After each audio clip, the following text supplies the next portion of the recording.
नमस्कार प्रणाम, एक बार फिर से स्वागत बटुए मनुराज सिंगर ब्लॉग में। तो आज हम बनी स्टेशन के पास कृषि भवन। तो बहुत बढ़िया एगो चीज़ हम देखनी है। हम चाहते नहीं कि हमारा जो अच्छा लगेला तो हम रोग लोग के दिखाएंगे। यदि वीडियो अच्छा लगी तो लाइक कमेंट सब्सक्राइब फॉलो जरूर करो। कैसे कि ये हर कलाकार के बात बटुए जे कलाकार कैसे अपन स्ट्रगल करके आई अपन जीवन यापन करेले, पब्लिक लोग के इंटरटेन करेले, अपन घर दुआर चलावेले।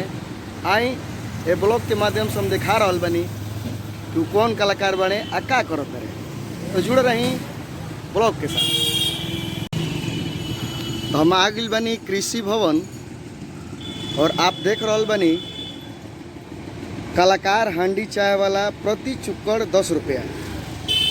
प्रोपराइटर नीतीश कुमार ये मोबाइल नंबर दिहल बा और कृषि भवन जस्ट इनका पीछे बाटे। और एगो छोटा मोटा दुकान बा कलाकार हांडी चाय वाला। तो आई मिलावो तनी हम कि काची की यहाँ के कलाकार बनी का करीला, यहाँ के मुखार बिंदु से हमनी के समझल जाओ, जानल जाओ। और आप सब देख रहा बनी कहीं चुकड़ बाटे और बिस्कुट भी बढ़िया बढ़िया धइल बा। यहाँ के जीवन यापन कैसन करीला आ कैसे करतनी यहाँ के मुँह से सुनल जाओ। तो अभी हम आ गए बनी। तो का नाम पड़ी? हमार नाम सिंगर बबुआ नितेश यादव पड़ी। अच्छा, यहाँ के गायक बनी, यहाँ के नाम बटुए सिंगर नितेश बबुआ यादव। और यहाँ के रुआ का लगो मित्र बनी, दोस्त। तो ये प्लान कैसे बनल है? मैंने काहे ऐसा नौ बता गल के रुआ चाय के दुकान एगो कहतनी कि गायक बनी आ चाय के दुकान रुआ खोले बनी, काहे ऐसा का नौ बता गल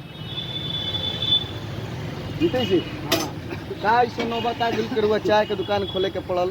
का मजबूरी ऐसा आ गल के रुआ चाय के दुकान खोले के पड़ल?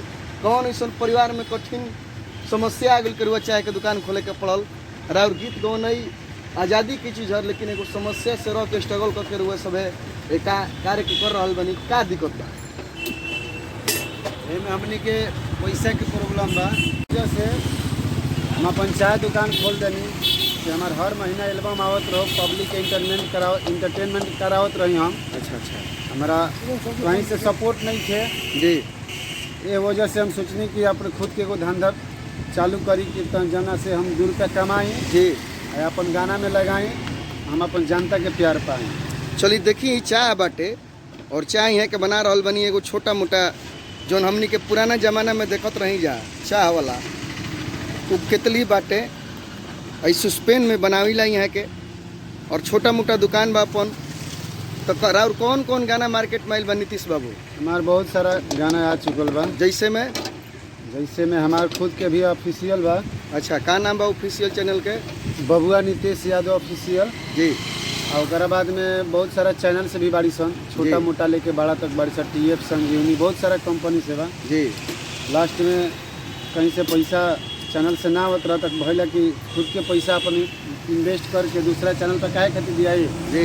हम अपन चैनल खुद के बना ली, हम अपने चैनल पर डाली जी। तो हम अपन अब जितना भी हमारे सॉन्ग आवेला हर महीना 4 गो 5 गो प्रोजेक्ट आवेला, हर महीना अपन ऑफिशियल पर डालेला, सिंगर बबुआ नितेश यादव ऑफिशियल पे। अच्छा, वहीं पर हमारे सब गाना चढ़ेला। तो अभी देख रहा बनी आप सब कि एगो भाई के सिंगर नितेश लाल काजी बबुआ नितेश यादव ऑफिशियल चैनल से यहाँ के गीत आवेला। और बहुत सारा मार्केट में यहाँ के का नाम बा कि बहुत सारा हमारे गाना आइल बटुए, कुछ चलेला कुछ ना चलेला, लेकिन आर्थिक तंगी के चलते यहाँ के एगो चाय के दुकान खोलले बनी। ये पहले बताई कि रुआ कई भाई बनी?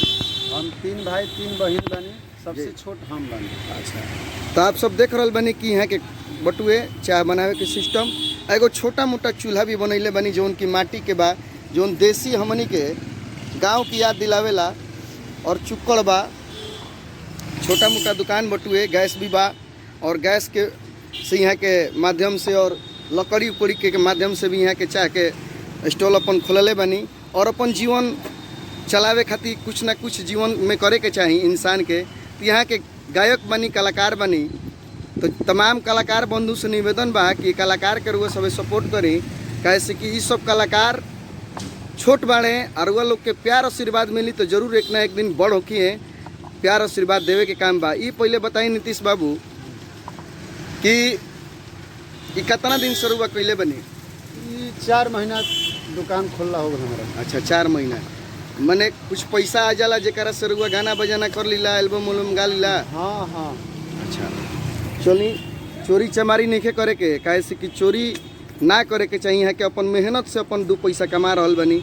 और आप देख रहल बनी कैसे बेचिला रुआ, मैंने कैसे कैसे कर भाव बा नीतीश जी? चुक्कड़ में हे में पियब तो 10 रुपया बा, अच्छा हे में पियब तो 6 रुपया बा। 6 रुपया बा। आई देखते बनी बिस्कुट के कलर बटुए भाई जी के। हाँ तो ई बटुए कलाकार हंडी चाय वाला मोबाइल नंबर दिहले बटुए। तो आप लोग से निवेदन बा कि ई चाय के दुकान पर हुआ सभे आई और भाई के सपोर्ट करी। और कलाकार बंधु जितना भी म्यूजिक कंपनी के लोग बा, तो आप भी ये कलाकार के सपोर्ट करिए, उन्हें के कलाकारी सुनी। चाहतनी के एगो गाना रुआ सुनाई जोन गाना मार्केट में अच्छा खासा सामाजिक गीत होके पॉपुलर होके। वो गाना हमारा बा ऑफिशियल पे जी, ऑडियो वीडियो दोनों रिलीज बा। जौन एल्बम के नाम बा पियवा साड़ी ओढ़ के सुतता। अच्छा आई आप सबके एगो गाना भी सुनावत, बहुत बढ़िया प्यारा सॉन्ग बा। कि जतन वो होला भोरे देही हमें सटे, कोरावा में धके पिया लागेले घुलटे। जतन वो होला भोरे देही हमें सटे, कोरावा में धके पिया लागेले घुलटे। संग ही पलंगिया पर रोज किरण फुटता सखिया, कपियावा साड़ी ओढ़ी के सुतता ए सखिया, बलमुआ साड़ी ओढ़ी के सुतता ए सखिया। चली तो यहाँ के गायक बनी, आप देख रहल बनी, मेहनत भी करे के बा, रियाज भी करे के बा। रियाज के टाइम निकल जाला नीतीश जी?